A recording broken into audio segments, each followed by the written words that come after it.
படத்தில் அனைத்து ரசிகர்களையும் திருப்திப்படுத்தும் விதமாக படத்தில் ஆங்காங்கே சில காட்சிகளும் பின்னணி இசைகளும் அமைக்கப்பட்டுள்ளது.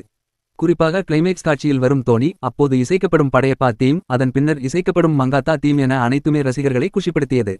மேலும் கிளைமேக்ஸில் வரும் சிவகார்த்திகேயன் கேமியோ கதாபாத்திரம் அவரது ரசிகர்களுக்கு விருந்தாக அமைந்தது. மட்ட பாடலுக்கு திஷா வந்து நடனமாடியது என அனைத்துமே திரையரங்கில் ரசிகர்கள் கொண்டாடி தீர்த்தனர். படத்தின் மொத்த பட்ஜெட்டே 400 ரூபாய் கோடிதான். இதில் முதல் நாளே படம் 126 கோடி ரூபாய் வசூல் செய்துவிட்டதால் இந்த வார இறுதிக்குள் படம் கிட்டத்தட்ட 500 கோடி ரூபாய் வசூல் செய்துவிடும் என கூறப்படுகின்றது.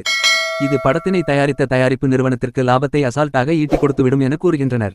இந்நிலையில் படம் இரண்டாவது நாளில் இந்தியா முழுவதும் பாக்ஸ் ஆபீஸில் 25 கோடி ரூபாய் வசூல் செய்ததாக பாக்ஸ் ஆபீஸ் வட்டாரங்கள் தெரிவிக்கின்றன.